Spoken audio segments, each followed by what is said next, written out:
Moin Moin, hallo und herzlich willkommen zu einem neuen Video hier auf meinem Kanal. Heute gibt es hier eine Runde Shakes and Fidget.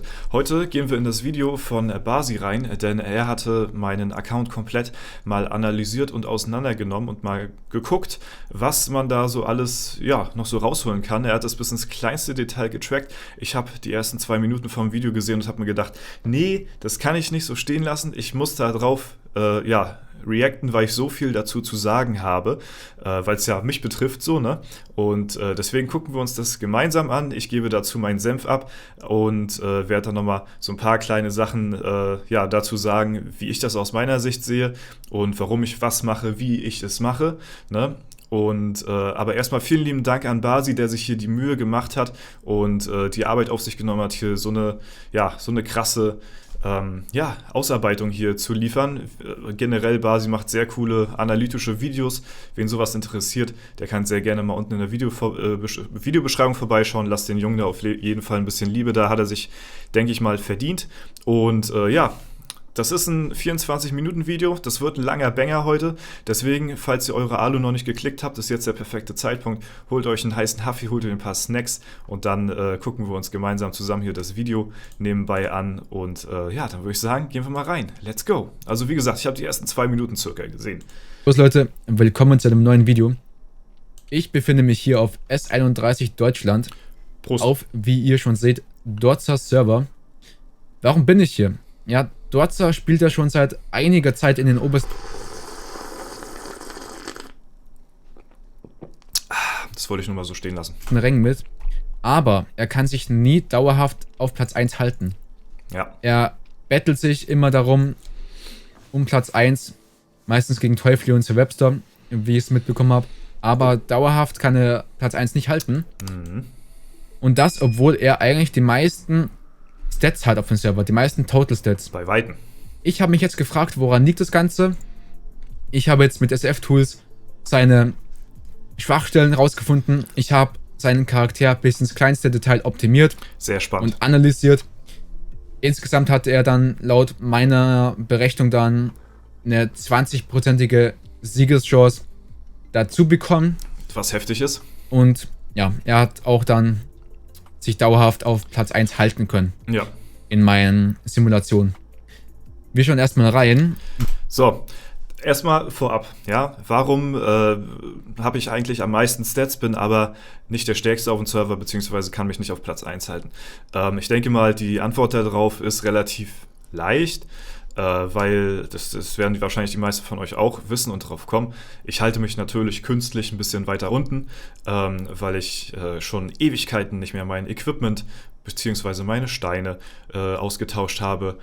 Des Weiteren habe ich meine Verbesserungen alle auf 15, obwohl ich die schon längst auf 20 hätte haben können. Ich spare mir die Ressourcen alle auf. Selbst auf W50 habe ich mittlerweile, da habe ich gerade meinen Account optimiert, da habe ich die Verbesserungen teilweise auf 17, 18 schon. Ja?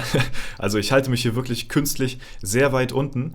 Und dann kommt auch noch dazu, dass halt eben nicht nur dieses künstliche Untenhalten damit reinspielt, sondern halt auch die Art, wie ich auf dem Server spiele, da auch noch einen extrem kranken Beitrag zu leistet. Denn wie ihr hier seht, haben wir hier, war S31 eh und je schon ein sehr Magier-basierter Server, ja, oder befallener Server, sag ich mal. Die Hauptgegner sind Magier, außer Sir Webster. Und das Ding ist, ich wollte halt eben, lange Zeit Intelligenz pushen, bin dann jetzt sehr, sehr, sehr, sehr lange Zeit auf Ausdauer gegangen, um nicht so eine Glass Cannon zu sein, aber das hat gegen Sir Webster auf jeden Fall geholfen, weil gegen andere Klassen ist es besser, wenn man 50-50 bzw. 55-45 Skillung hat, aber gegen die eigene Klasse ist es besser, eine 60-40 Skillung oder sogar noch mehr zu haben. Aber viel mehr als 60-40 sollte man nachher nicht haben, weil das eigene Attribut gegen die eigene Klasse, also gegen Magier, natürlich dann besser ist, als wenn man jetzt ein bisschen mehr Leben oder sowas hat, ne? Weil Angriff in dem Falle dann auch irgendwo Verteidigung ist, sag ich mal, so grob, stumpf gesagt, ne? Aber das ist so der Grund und dadurch habe ich mich halt doppelt ins Bein geschnitten. weil ich halt eben jetzt auch lange Zeit auf Ausdauer gegangen bin, die anderen weiter auf Intelligenz gegangen sind und das wird auch dazu beipflichten, dass ich mich hier jetzt nicht so auf Platz 1 dauerhaft konzentrieren kann. Mein Punkt ist, ich will gar nicht dauerhaft hier auf Platz 1 sein auf dem Server, weil wenn ich es wollen würde, hätte ich es schon längst gemacht. Ja? Aber ich habe eigentlich das Ziel, mich irgendwann dauerhaft fest in der IHOF irgendwann zu platzieren. Und das wird dann ab Stufe 700 passieren. Ja? Bis dahin möchte ich meinen Server, doof gesagt, aber nicht zu sehr abfacken, dass ich nachher zu OP bin. Weil wie gesagt, alles, was ich momentan verbessern kann, kann ich verbessern, weil es temporäre Stats sind. Aber das Wichtige ist halt, dass halt die Basispunkte bei dir stimmen. Und das ist bei mir halt eben der Fall. Ist so ein bisschen ähnlich wie Strider, nur noch in einer anderen Art und Weise, dass der sich ja künstlich low hält, weil der keine Tränke drin hat zum Beispiel. Die habe ich ja noch drin. So, die könnte ich theoretisch auch rausnehmen, wenn ich es wollen würde, so, ne? Aber dann wäre ich noch weiter unten. Und das möchte ich auch meiner Gilde irgendwo nicht antun, sag ich mal. Deswegen habe ich einen einigermaßen normalen Spielstil, aber denke da mehr so auf sehr, sehr, sehr, sehr lange Sicht, als dass ich hier kurzfristig auf meinem Server auf Platz 1 dauerhaft sein möchte. Ich werde früher oder später dauerhaft auf Platz 1 sein. Das wird nicht, da werde ich nicht drum rumkommen und die anderen Spieler auch nicht, weil ich viel mehr Basisstats mache als die anderen Spieler auf meinem Server auch. Die anderen sind auch nicht schlecht, aber nicht so ganz gut wie ich. Und da dann irgendwann, falls keine Ahnung, der Server-Merge kommt bis dahin, ist das sowieso egal, ne? Aber bis Stufe 700 ist das so mein Playstyle, nur mal so als kleiner Kontext. So, aber wir gehen weiter rein. Das wird heute ein sehr langes Video, aber ich hoffe, euch gefällt es trotzdem. Wenn es euch gefällt, lasst gerne eine Bewertung da und schaut auch beim Basi vorbei. Wir begutachten mal hier Dorza mit den 5 relevantesten Spielern, würde ich mal sagen. Obwohl Devaney und Seth spielen jetzt nicht so eine große Rolle, aber das werdet ihr gleich noch sehen. Gut, die spielen auch in meiner Gilde so, ne? In den Simulationen. Genau. Als allererstes hier Dorza und hier mit seinem Mainstat. Wo würde er hier stehen? Wir sortieren das Ganze mal. Dorza steht aktuell bei Mainstat. Hier Intelligenz. Ja, da seht ihr schon. Die Magier, die pushen alle, das sind alles so eine Glass Cannons, was gut ist gegen die eigene Klasse, aber wenn man das IHOF-Denken hat wie ich und in die internationale Ehrenhalle irgendwann will, ist dann wieder scheiße, weil dann willst du auch dich gegen andere Klassen behaupten und da hast du nicht nur Magier um dich rum. Da hast du auch einen Kundschafter oder einen Krieger um dich rum und dann ist es gar nicht so gut, eine 60-40-Skillung zu haben, sondern vielleicht eher in Richtung 50-50 oder was dazwischen. Auf Platz 4. Also das ist schon mal eine große Schwachstelle, obwohl er bei der Summe insgesamt auf Platz 1 ist. Ja, ihr seht's ja. Ja, also Dorza geht ja momentan stark auf Ausdauer. Ja, jetzt habe ich es abgeschlossen gerade. Ich habe jetzt mein Ziel erreicht mit Ausdauer. Jetzt gehe ich auf Intelligenz wieder full. Also ich werde wahrscheinlich alleine durch meine Skillung ein paar Prozente gut machen, was die Gewinnchance angeht, weil ich jetzt in Richtung 400.000 Intelligenz möchte. Und mein Ziel war es halt jetzt erstmal die 300k Ausdauer voll zu machen. Und das sind halt alles so Zwischensteps so wieder, ne? Das ist eher suboptimal für seinen Server. Ja. Dann hier Total Stats, da sieht es ähnlich aus. Er ist hier auch auf Platz 4 Main Stat. Und wiederum in der Summe. Total Stats ist halt Equipment, Steine, Verbesserung, so alles, was man immer so bekommen kann. Auf Platz 1. Was du nicht immer bekommen kannst, sind die Basisstats. Die kannst du dir nicht herzaubern, einfach so. So, dann hier sein Equipment. Ja, und dort will er warten bis Level 700, dass er sich dann komplett neu equipt. Und das hat halt, schwerwiegende Folgen. Das hält ihn stark zurück. Ja. Und das werden wir dann gleich noch alles begutachten. Genau, also beim Basis-Equip ist er halt ganz unten dabei. Jo, krass. Bei den Schmiedeverbesserungen ist er nur der 4. Platz hier. Aber auch Seth nur 10-mal verbessert, ne? Ist auch bodenlos, wirklich. Ja. Auch genau bei den Stats, die man vom Schmied dann bekommt. Bei den Edelsteinen ist es sogar am letzten Platz, nur Platz 5 hier von den Spielern, die hier aufgelistet sind. Ja, das kommt halt mit einher, ne? Umso höher du im Level bist, umso besser werden auch die Steine. Und ich hatte mir auch gesagt, okay, wenn ich mich komplett neu equippe, dann alles. Dann Equipment, dann Verbesserung von Equipment und neue Steine will ich mir holen, weil die sind auch schon wirklich sehr alt, die Steine. Habe ich auch schon Ewigkeiten keine neuen mehr reingesetzt, weil was bringt es mir momentan, mehr Total Stats mir zu ergainen, wenn ich mir die sowieso auf höherem Level hole irgendwann. Ich will so einen richtigen Skip für mich machen ab Stufe 700, muss natürlich immer jeder selbst wissen, wissen. Klar, man kann auch immer so peu à peu seinen Account verbessern, aber ich will so einen richtigen Cut haben, so dass man richtig merkt, dass irgendwas passiert ist. So. Und insgesamt in der ganzen Summe von allen Equipment-Werten ist er auf Platz 4. Mir kribbelt es auch in den Fingern. Ich bin schon wieder komplett überlegt. Ich muss nachts aufnehmen, ist besser einfach. Mir kribbelt es auch in den Fingern, mich neu zu equippen, neue Waffe. Man hat beim letzten LD gesehen, was da möglich ist und so, ne? Also das ist schon, ja, das lohnt sich auf jeden Fall. Und es wäre auch vom Erfolg gekrönt, sage ich mal so, wenn ich es machen würde, ne? Ja, also es hält ihn echt stark zurück, dass er so lange wartet, sich neu zu equippen. Ich kann es verstehen, weil er will halt seine Kristalle sparen. Also es ist ja nicht doof von ihm, dass er das macht. Ich meine nicht dann. Er will seine Kristalle sparen, damit er dann alles auf 20 Mal verbessern kann. Ja. So. Was er aber eigentlich schon könnte. Ja. Aber da kommen wir gleich zu. So, Leute, aber noch ein wichtiger Punkt, einer der wichtigsten, ist sein Waffenschaden. Und zwar die Waffe macht am meisten aus, das ist einfach so. Ich brauche nur Waffe wechseln und ja, das wird wahrscheinlich schon alleine so viel ausmachen. Das sind, glaube ich, gar nicht mal so die Stats vom Equipment, weil wir haben alle so viel Stats auf dem Level nachher, ne, nur abgehoben. Aber das macht, glaube ich, kaum was aus, aber der Durchschnittsschaden der Waffe, der ist heftig. Sein Durchschnittsschaden ist auch nicht wirklich... Man sieht ja von Zeph zum Beispiel, der hat eine 4000 Durchschnittsschaden Waffe, sag ich mal, ne? 4032 und ich glaube, so ähnlich hatte ich meine auch gehabt beim letzten LD. Hoch, weil er auch eben seine Waffe nicht... Guck mal, meine ist bei 3,7. Lange nicht mehr geupdatet hat. Ja, moin. Ihr seht hier, er ist im Durchschnittsschaden nur auf 3721. Ja. Und Zeph ist hier zum Beispiel auf 4032. Ja gut, Zeph ist auch viel höher im Level. Aber dennoch, ja, Dorza könnte auch eine viel bessere Waffe haben. Ja, als allererstes kopieren wir hier mal diese Liste, um sie in den Kampfsimulator hinzuzufügen. Ja, jetzt bin ich gespannt. Das machen wir so. Dann würde ich sagen, simulieren wir das Ganze. Das sind hier jetzt 2,5 Millionen Simulationen. Das ist ordentlich. Und das mal 4, also insgesamt 10 Millionen Mal kämpft hier jeder gegen jeden. Ich denke mal, da kriegt man schon ein genaues Ergebnis raus. Und das machen wir jetzt mal. Ja. Das dauert ein wenig und ich werde da kurz cutten. So, und da ist das Ganze auch schon durchgelaufen. Okay. Und da seht ihr auch schon, warum ich meinte, dass Zeph und Dwayne nicht so eine große Rolle spielen hier. Ja, das habe ich mir halt schon fast gedacht, dass das so ungefähr aussieht, dass ich da im Mittelfeld stehe, sage ich mal. Ich merke es ja selbst, gegen Sir Webster und Teufli sieht es ja oftmals auch düster aus, so, ne? Aber ich kann mich trotzdem noch halten. So, ne? Gegen die anderen kämpfe ich ja nicht. Aber das habe ich schon fast gedacht. So, ja. Denn die sind unter Dorza in der Avengers. Und es geht ja darum, wer ist stärker als Dorza. Und das sind hier Sir Webster und Teufli. Ja, Teufli ist hier dabei mit einer 58% Gewinnchance im Durchschnitt von der Ehrenhalle. Also ist derzeit auf Platz 1.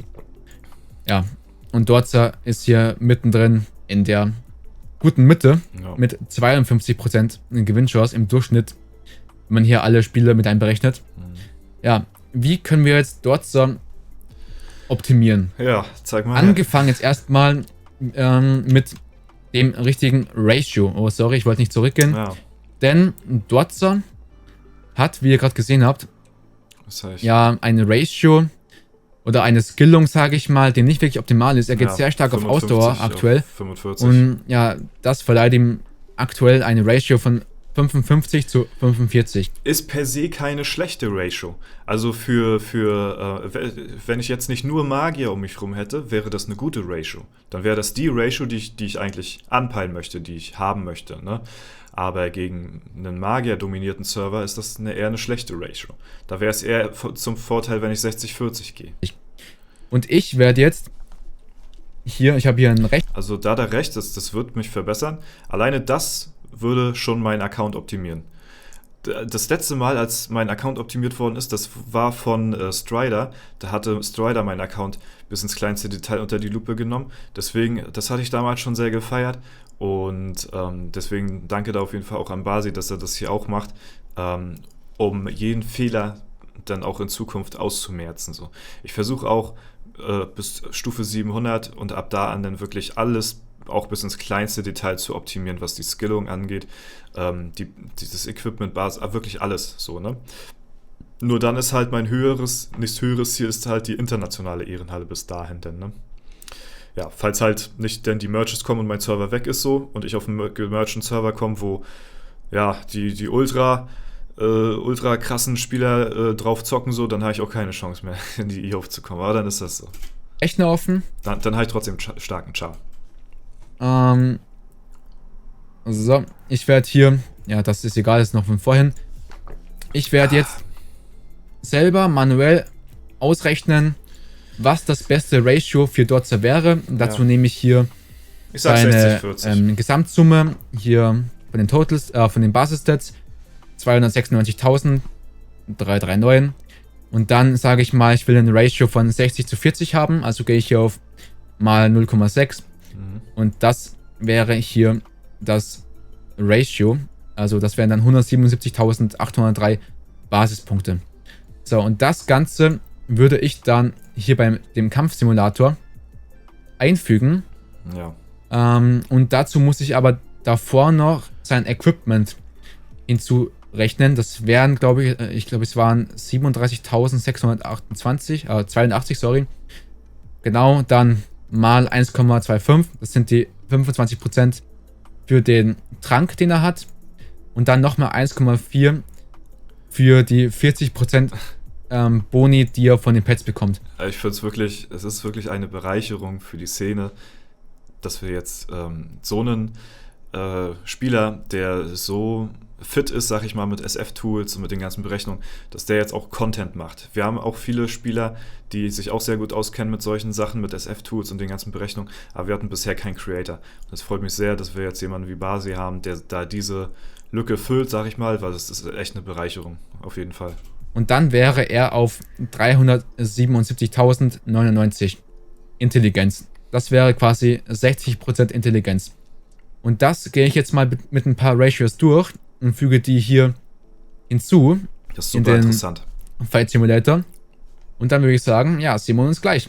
So, und damit das Ganze auch so genau wie möglich ist, habe ich hier erstens nochmal Dwayne und Seth entfernt, weil die brauchen wir sowieso nicht. Ja, sind auch in und ich habe mir auf dem zweiten Monitor ganz viele Dotzers vorbereitet.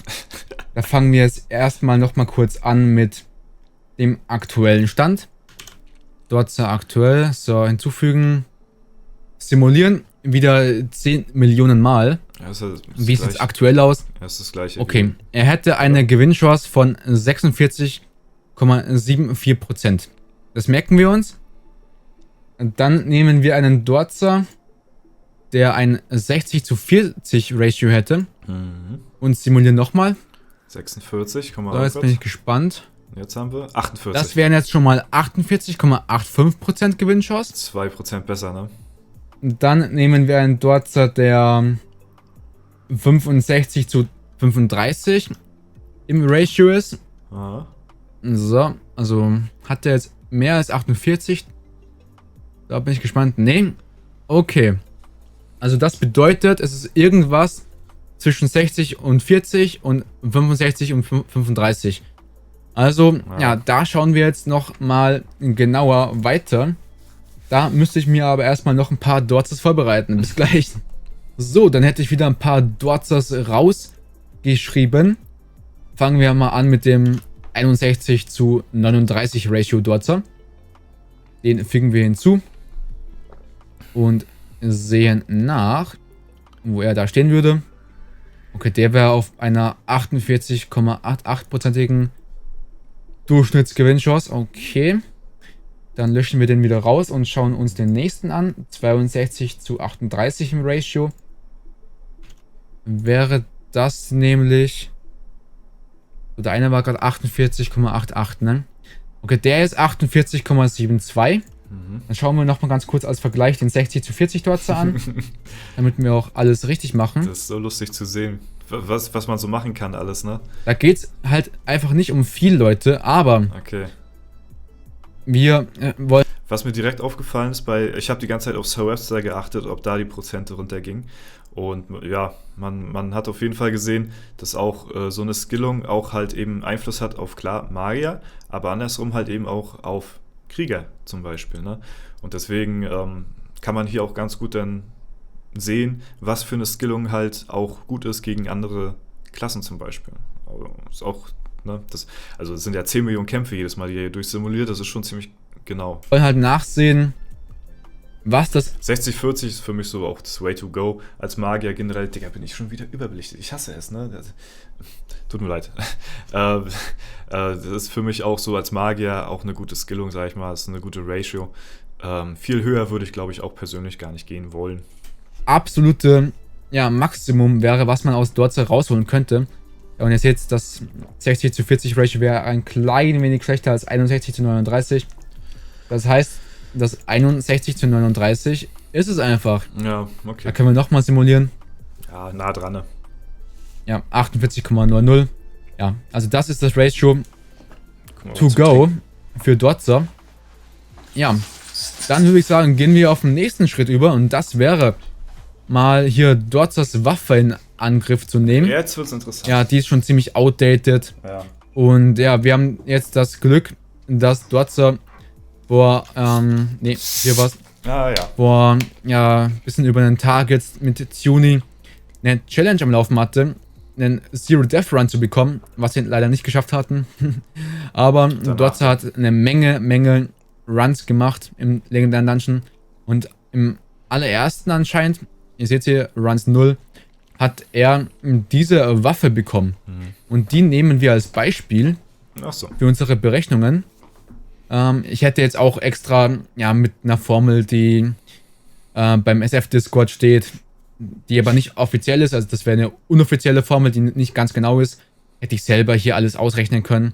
Aber ich denke mal, ist auch ganz nice, wenn wir eine Waffe nehmen, die er selber bekommen hat. Ja, das wäre ja meine Waffe, die ich dann halt auch equipped hätte. Also von daher ist das schon legit auf jeden Fall. Und die schon ganz gut ist. No. Ja, so, hier die Attribute, die nehme ich nicht hinzu, die kommen später. Aber wir nehmen hier den Waffenschaden. So, wir merken uns 3-3-2-3. Fügen das hinzu. 3-3-2-3. Und gehen nochmal zurück. Und hier 4-6-8-7. 4-6-8-7. Ja, jetzt bin ich gespannt. Ja, seine momentane Waffe ist eher besser in den Dungeons. Dann schreiben wir hier noch hinzu plus Waffe. Also die Waffe macht schon so viel aus. Also ihr habt ja gesehen, die Skillung hat jetzt vielleicht so 2% ausgemacht. Ne? Dann hier auf Add. Merken wir uns mal. Dann löschen wir den alten raus und sehen nach, wo er jetzt stehen würde. Und tada, er wäre auf Platz 1. 58%. Digga. Was war denn das? 10% Steigerung, ne? Okay, durch die Waffe. Ja, okay, ja. Also man sagt ja so, 10%, also wenn dein Equipment abseits der Waffe 10% besser ist, lohnt es sich schon, eventuell das zu wechseln. Die Waffe kann man vielleicht so alle 5% oder so wechseln, dann ist es lohnenswert, aber am Ende muss es auch jeder selbst wissen, ne? Wie es halt für einen selbst wert ist. So, ne? Aber das ist schon krass. Also würde dort hier sein Ratio in Angriff nehmen und vor allem seine Waffe mal updaten. Dann wäre er auf Platz 1. Und zwar bei Weitem. Also schon 11% über. Also ihr seht's, also wäre easy machbar, auf Platz 1 da rumzugammeln. Sir Webster. Das ist eine Hausnummer, Leute. Ja, sehr nice. Und mein Hund ist aufgewacht. Ja, guten Morgen. Süß. Als nächstes schauen wir nach, wo dort stehen würde, wenn er mal sein Equipment updaten würde. Und das zeige ich euch gleich. Okay. So, nochmal zurück zu Dortzers Video. Denn hier können wir sehen, die Stats, die er von seiner Waffe bekommen hat. Und zwar, das sind 2222. Und er spielt einen Magier. Und Magierwaffen bekommen immer die doppelten Attribute wie normale Items für Magier. Und ein Magier kann wiederum 9 Items anziehen. Das heißt, man kann quasi hier die Attribute halbieren zu 1111 und das dann mal 10 nehmen. Und dann kommt man zu der Basissumme für seine Items. Das machen wir jetzt einfach mal. So ein Brain. Also 1111 mal 10. So, das wäre jetzt quasi die Summe für ein Attribut und dann mal 20. Mal 20, genau. Mal 2. Mal 20 wäre ein bisschen viel. mal 2 und das wäre halt für Intelligenz und Ausdauer. Genau. Und da können wir jetzt kurz nachsehen, wo er damit schon mal stehen würde. Hier auf seinem Server. Ja. Damit wäre er, also mit 22.000 wäre er bei Basis-Equipment auf Platz 1. Ja. Ja, also hätten wir das Defizit schon mal ausgeglichen. Dann geht's weiter mit dem Edelstein, Leute. Ja, auch schon lange nicht da habe mehr ich hier eine geholt. Seite offen. Nee, so Ich weiß gar nicht, was ich da bekommen kann. und so. Die kann ich euch auch unten in der Beschreibung verlinken. Da könnt ihr euch ausrechnen lassen, ja, die Werte, die ihr bekommen könnt durch eure Edelsteine. Ja. Und dort ist aktuell 660. Ja. Er hat eine Mine von 100 natürlich und 1000 dritte Ehrenhallenpunkte. Ja. So, das calculaten wir mal und maximal könnte er 2301 Stats von einem legendären Edelstein bekommen. So, wir sind jetzt mal so fair und sagen, ja, es ist natürlich nicht realistisch, dass er wirklich in allen neuen Items einen Edelstein mit maximalen Werten bekommt. Ist auch übel schwer, die zu bekommen. Also das ist schon hart. Dazu müsste er schon ja ziemlich viel investieren. Ja. Nehmen wir mal an, Was ich auch machen werde, wenn ich Stufe 700 bin. eine untere Grenze. Und Aber das werde ich mir mal merken, die Seite, muss ich mal gucken. Müsste man mal mit Stufe 700 berechnen, was man dann rausbekommt an ja, Stein so. Und da peile ich auf jeden Fall dann auch drauf hin. sagen 2250. Einmal eine komplette Durchoptimierung, von vorne bis hin. So, dann haben wir hier 2250 mal 10 wieder. Sind 22.500. Mal 10 wieder aus dem Grund, da der Edelstein auch doppelt zählt. Ist aber noch relativ low angesetzt, muss ich sagen. Also da würde ich auf jeden Fall in eine optimiertere Richtung gehen. Wenn ich dann 2300 rausbekommen kann, möchte ich da auch ungefähr in die Richtung hin. Und nicht noch 50 Attribute pro Stein einbüßen. So. Das wird teuer, aber das werde ich machen. In der Waffe. Das ist auch sehr cool auf jeden Fall. So, und dann wieder mal 2 für beide Attribute. Das wären 45.000 Stats. Ja, was haben wir da? Wo würde er damit stehen? Sehen wir kurz nach. Steine. Mit 45.000 wäre er auch wieder auf Platz 1. Okay, was hatte ich aktuell? 43, okay. Ja, was würde ich da? 2000 Stats mehr machen, ne? Ja, und ja, 2250 Stats pro Edelstein ist halt, ich würde schon sagen, für ihn, ja, da ist schon mehr machbar, aber ich bin mal so fair. Okay. Und ja, gönne ihm einen gewissen Aufschub, den er noch haben könnte. So, dann Den wir ausmerzen werden. müssen wir nur noch hier die beiden Zahlen zusammenrechnen. Das machen wir einfach mal. Ich mache es hier mal auf meinem anderen Monitor, weil sonst verschwindet der eine Taschenrechner. Also die 55.000. Ich hoffe auch, dass ich so ungefähr auf Stufe 700, dass da auch circa ein Legendary Dungeon kommt. Das wäre geil. Durch plus 2000. Dass ich genauer auf Stufe 700 mich equippen kann. Nicht irgendwie 699 oder so oder 701, genau 700. Das wäre geil. Ne, plus 22.220. So. Das ergibt 67.220. Ja, ihr seht, in der Summe wäre er hier aber noch nicht dabei. Das liegt aber daran, dass wir noch hier den Schmied hinzufügen müssen. Da ist er aktuell auf 11.522. Da wird es auch nochmal interessant jetzt. Alles so, auf den 20. Schmied, den nehmen wir uns erst später vor. So, und jetzt wäre er auf 78.742 Stats mit geupdateten Equipment. Und ja, also quasi ein bisschen mehr als 3000 Stats-Punkte mehr als aktuell. Ja. Ja, und das fügen wir jetzt einfach mal hinzu. Ne, hier, wo war es? Hier zu dem Fight Simulator. Das geht ganz einfach. Da brauchen wir einfach wieder. Jetzt bin ich mal gespannt, weil 3000 Stats so auf nicht Basis, sondern in Total Stats sind gar nicht mal so sehr viel mehr in dem Bereich. Mal gucken, was das ausmacht. Seine Summe hier in den Basis-Stats, also 296,339. Das dann mal das Ratio, das war jetzt 61.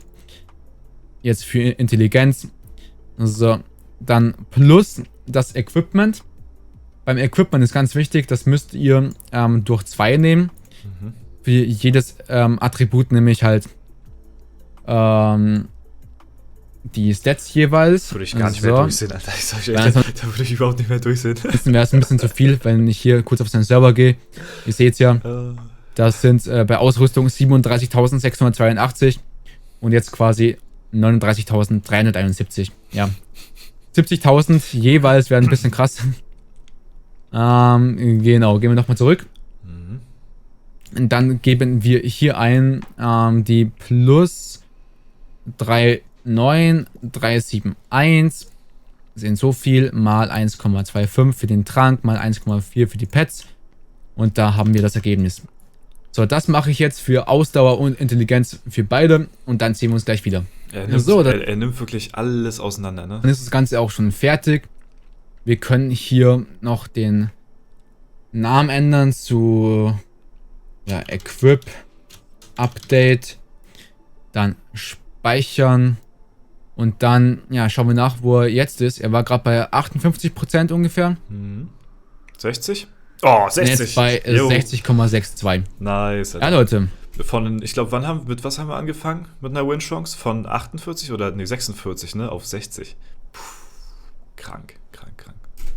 Auf jeden Fall schon mal wieder eine Steigerung. Dann würde ich sagen, kommen wir zum Schmied. So, um seine Schmiede-Stats auszurechnen, brauchen wir ein paar Dinge. Einmal ist ein altes Equip. Alles auf 15. Kann man alles auf 20 hochziehen. Ui, das gibt nochmal gute Stats. Ich bin mal gespannt, was das an Stats gibt, so, ne? Aber wie gesagt, Equip macht es auch erst in 40 Level neu. Und bis dahin ist noch mehr. Deren Stats, das sind, habe ich gerade schon gesehen, alles 1032er Items, genau. Dann. Also das wäre auch nochmal interessant, Basi, falls du da irgendwann nochmal ein Videothema brauchst, so. Was so meine Werte nachher sein werden, obwohl gut, kann man nicht ausrechnen, was ich da bis dahin an Basisstats habe oder so, ne? Aber was man so dann an Stats hat oder haben kann, wenn man auf Stufe 700 ist, an Equipment, an Stein und so, an Verbesserungen dann auf den Items und so. Also das wäre interessant, dann halt auch auf dem Equipment, dann halt auch alles auf 20, auf 700er Equipment, was da so geht, auf jeden Fall. Also das wäre auch nochmal, ne? Aber ist erstmal schon krass, dass du das hier überhaupt gemacht hast. Seine aktuellen Schmiedeverbesserungen, das ist alles auf mal 15. Und dann brauchen wir noch die Information, wie viele Kristalle hat er aktuell? Denn wir müssen wissen, wie weit könnte die habe ich, glaube ich, schon mal irgendwann gezeigt im Video. Der seine Items verbessern. Und da sehen wir jetzt mal nach. Ja. Ich habe hier ein Video, was er vor 2 Wochen geuploadet hat. Und da hat er 12,5 Millionen das reicht, Kristalle. Ich, easy. So, die allein würden nicht reichen, um alles perfekt. mal 20 zu verbessern. Aber wie viele Kristalle würde er bekommen, wenn er jetzt alle seine Items zerlegen würde, die er aktuell hat? Ich meine, gut. Also die Kristalle, die ich dort auf der Bank habe, reichen nicht. Aber im Equipment habe ich ja auch nochmal extrem viel. Und das würde dann reichen, wenn ich das alles zerlegen würde, auf 20 dann zu ziehen. Sind wir hier bei SF-Tools und in der Blacksmith-Rubrik, sage ich mal. Hier haben wir den Waffentyp, beziehungsweise das Item. Ein Item-Typ. Da liegen auch nochmal richtig viele. Das ist hier Epic 3 Attribute, das ist das gleiche für legendäre Items auch. Und hier die Attribute, die Werte. Genau, so, er hatte alles auf mal 15. Wir müssen hier schauen auf Reclaimable, damit wir wissen, wie viele wir wiederbekommen. Und auf Total müssen wir schauen. 508.000 pro Item. Also das wieder mal 10 wären 5 Millionen Kristalle, würde er wiederbekommen. Ja. Das bedeutet, mit den 12 Millionen wäre er auf 17 Millionen. Und wenn wir jetzt noch die Items oder die Werte, die er aktuell haben könnte, eingeben, um zu verstehen, wie viele bräuchte er für mal 20. Dann seht ihr jetzt hier die mal 20 nicht, und die Werte auch nicht. Aber ihr seht hier, wie viele Kristalle es kosten würde für ihn, um alles auf mal 20 zu upgraden.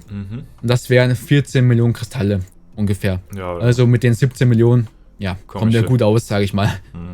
Und jetzt seht ihr die Zahlen nicht. Ihr seht nicht die Werte, die er dadurch bekommen würde mit den neuen Items, die er haben könnte. Das sind 883. So, und 883. Ist doch schon stark. So, sind hier wieder mal 10 und dann mal 2 für Intelligenz und Ausdauer. So, und die Zahl müssen wir jetzt einfach nur, muss ganz kurz zurückgehen. Heftig, was da nochmal zusammenkommt insgesamt, ne? Die Zahl müssen wir einfach hier nur hinzufügen zu seinem Equipment, was wir vorhin ausgerechnet haben. Ich habe das Gefühl, er nimmt das schon so durch dieses Video nimmt das schon so ein bisschen vorweg, was ich eigentlich vorhabe, auf Stufe 700 dann erst zu optimieren. So, er hat mir jetzt meinen Char auf Stufe 660 komplett durchoptimiert und das ist schon so ungefähr das, in welche Richtung das gehen wird, wenn ich den auf Stufe 700, also nochmal 40 Level weiter nochmal optimieren werde dann. Ne? Das sind ja dann nochmal 40 Level nochmal überall oben drauf. Ne? 40 Level besseres Equipment, bessere Steine, ne? Bessere Verbesserungen auf dem Equipment und ja, also das wird brutal. Nochmal für eine 40 Level bessere Waffe. Oh mein Gott, also das wird heftig. Da müssen wir aber davor die Equipment-Anzahl wegrechnen. Die haben wir nämlich vorhin eingegeben, sonst wird das zu viel. Also wenn der Zeitpunkt gekommen ist, ne, Stufe 700, und ich da eine komplette Durchoptimierung mache, ja, also dann werde ich meinen Server safe auf jeden Fall, ganz, ganz safe, ganz klar dominieren, S31.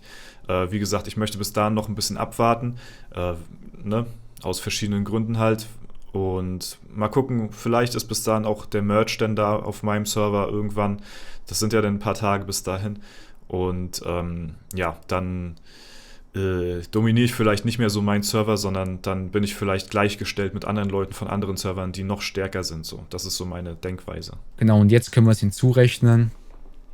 Weil so in meinem Kopf habe ich für mein Server, auf den ich spiele, habe ich in meinem Kopf schon so durchgespielt. So in Zukunft. Ne? Jetzt im Moment noch nicht. Ne? Aber wenn man ein bisschen weiter denkt und langfristiger denkt, ja, denke ich da dann halt eher so an andere Server. Und das ist ja auch immer mein Ziel gewesen. So. 17.660. Dann wäre dort so auf 84.880 in seinem Equipment. Und dadurch wäre er auch wieder Platz 1 in der Summe. Ja. Hier. Ja. Geht auf jeden Fall. Sehr gut auf jeden Fall. Und jetzt natürlich, ihr wisst wieder, nächster Schritt, das Ganze in den Fight Simulator eintragen. Und das mache ich, ja, in der Schnelle. Wie umständlich auch. Ne? Fertig eingetragen. Wie viel Mühe. Jetzt bin ich gespannt, Leute, weil das, was wir jetzt sehen, ist das Endresultat. Ja. Wir können auch hinschreiben, Equip Update plus komplette Smith Optimierung. Mal 20. Dann Save. Wir schauen noch mal ganz kurz. Er war jetzt bei knappen 60. Das ist jetzt das Ergebnis einer kompletten Durchoptimierung von A bis Z. Ne, genau, ja, bei 60,62%. Save. Simulieren nochmal durch. Jetzt bin ich gespannt, wo steht er jetzt? Das ist sehr nice. Also oh mein Gott, Alter. Digga, also wirklich bis dahin können die anderen, ne? Und bis, also ja, wie gesagt, es sind ja noch mal ein paar Tage bis Stufe 700, bis dahin haue ich den ja noch mal mehr ab, was die Basis-Stats angeht. Sir Webster und Teufli, dürft ihr nicht falsch verstehen, die machen auch im Monat wirklich auch sehr, sehr viele Basis-Stats, die sind nicht faul, die rücken mir auf die Pelle, aber ich mache immer noch mehr im Monat, so als Sir Webster und Teufli, ne? Die sind nicht schlecht, also die sind sehr gut dabei, nicht ohne Grund. Ja, ne, verliere ich auch oftmals gegen die momentan gerade. Ne? Klar, liegt am Equipment, ne? Aber die schlafen nicht auf jeden Fall. Ne? Aber bis dahin ja, mache ich ja nochmal mehr Basis-Stats als die. Also hau den immer nochmal peu à peu mehr ab. Obwohl ich schlechter bin, momentan gerade, gaine ich natürlich mehr Stats. Und dann wird die Gewinnchance nachher nochmal höher werden auf Stufe 700 bis dahin. 64,98%, also das ist krass. Man kann sagen, 65% Gewinnchance im Durchschnitt. Von was war das? Also Leute, 42? Ich würde sagen, über eine 20%ige Steigerung zu dem Platz 2 hier hat sich gelohnt, das Ganze mal zu testen und ja, anzuschauen. Leute, ich hoffe, euch hat das Video gefallen. Ja, sehr gut, sehr gut. Man könnte das Ganze jetzt noch ein bisschen ausreizen und schauen, wie viele Stats macht dort täglich gut. Im Gegensatz zu anderen Spielern hier. Oh mein Gott, ja. Genau, hier in der Liste. Das wäre auch interessant, ja. Ich habe hier noch eine Dann kannst du es wirklich bis Stufe 700 durchkalkulieren, kann man gucken, meine Spielweise, okay, was mache ich, bla bla bla, da gibt es ja auch diese Seite, so in so vielen Tagen bin ich dann auf dem und dem Level und dann gucken, was machen die anderen Spieler bis dahin, was mache ich bis dahin und dann nochmal gucken, okay, was ist wirklich das Endresultat auf Stufe 700 an dem Tag mit dann den Stats und, ne, aber das sind natürlich die Sachen, die dann zum jetzigen Zeitpunkt passieren. Es können natürlich immer noch Dungeons dazukommen, es können immer noch irgendwelche Updates, ne, ich denke nur ans Expeditionsevent, wenn das irgendwann mal, oder die neuen Quests, die es gibt für die Daily Task und so, dass man da 20% nochmal extra Alu trinken kann pro Woche. Ne, wenn das nachher hinzukommt, das muss man auch alles einkalkulieren. Aber das sind Sachen, die können wir jetzt noch nicht wissen. Es wird nämlich eingefügt, wie viele Stats macht dort mehr, und das ist jetzt schon der Jahresscan. Ja, okay, da sieht man das tatsächlich auch.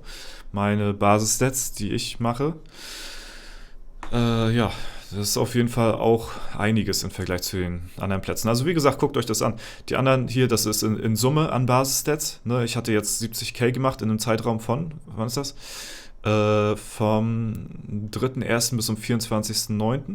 Also dieses Jahr jetzt, ne? Ist krass, was ich gemacht habe, aber die anderen schlafen nicht. Die sind auch sehr stark. Ne? Also die sind nicht allzu weit von mir weg. Aber es ist ein Unterschied auf jeden Fall. Also in einem Jahr oder bis jetzt, sag ich mal, in 10 Monaten habe ich jetzt 6.000 mehr Basisstats gemacht. Bis zum Scan, wo ich hier die Vergleichsdatei gemacht habe, den 24.09. hat dort fast 70.000 Stats gemacht und hier der Teufel nur 63.000. Also dort macht einige Stats mehr als alle anderen Spieler auf dem Server. Also wenn ich es ganz doll ausreizen würde, ne, also wenn man schon mit den Basisstats so krass sich oben halten kann wie ich, ne, und das dann noch so weiterführt, dann brauche ich nicht mal ein neues Equipment bald, wenn es so weitergeht. Und so könnte man das Ganze noch in die Zukunft weiterrechnen, wo wir dort in einem Jahr stehen. Ja. Kann ich mal in einem anderen Video machen, in diesem Video jetzt nicht. Das soll es mit diesem Video gewesen sein. Das geht, glaube ich, schon lange genug. Ja. Wie lange, weiß ich nicht, denn ich habe jetzt mehrere Cuts gemacht. Ja, war sehr interessant. Wie gesagt, ich hoffe, euch hat das Video gefallen. Vielen Dank fürs Zusehen und bis zum nächsten Mal. Ciao. Ja, Mensch. Ey, schaut da auf jeden Fall bei Basi vorbei. Geliked habe ich schon. Ne? Alles unten verlinkt in den Kommentaren. Ne? Du hast das geringe Gewinnchance, kommt hauptsächlich gegen Teufli, wie man bei Max% sieht. Das ist die Winrate gegen Webster mit fast 50 ohne Optimierung. Gegen andere Klassen möchte man möglichst 50-50 skillen. Ja. Und das macht Dorza durch das Nachziehen der Ausdauer. Genau, das ist ja das Ding so, also trifft das hier auf den Punkt. Gegen dieselbe Klasse möchte man aber mehr Hauptattribut haben. Und da Teufli ein krasseres Verhältnis von Main zu Ausdauer hat, gewinnt er auch häufiger gegen Dorza. Das ist genau das, was ich auch gesagt hatte, ne? Mit der Skillung. Das erklärt auch, warum eine Veränderung der Ratio hin zu 60-40 besser für Dorza ist, mehr Winrate gegen Teufli, aber gleichzeitig eine Ratio von 70-30 wieder schlechter ist, weniger Winrate gegen Sir Webster. Ne? Also, ne? Das ist genau das Ding, was er hier schreibt. Das Skillen ist generell eine Wissenschaft für sich, da das perfekte Verhältnis von der Ehrenhallenumgebung abhängt. Ja, also, sehr guter Kommentar hier. Ja. Muss man so sagen. Theoretisch betrachtet gibt es im Mittel doppelt so viele Klassen mit anderen Hauptattribut, als man selbst. Das heißt, man möchte nur in 2/3 aller Fällen 50-50 gehen. In 1/3 der Fälle, wenn zum Beispiel 2 Magier gegeneinander kämpfen, wird zur Berechnung der Stats für den Kampf die Hälfte des gegnerischen Hauptattributs von eigenen Hauptattribut abgezogen. Das heißt, man möchte nach dieser Reduktion für maximale Siegchancen wieder bei einem Nettoverhältnis von 50-50 rauskommen und unter der Annahme, dass sowohl man selbst als auch der Gegner so denken, skillen beide auf 66-33, von der 66 wird die Hälfte abgezogen, das wird mir jetzt ein bisschen zu viel. Aber ungefähr.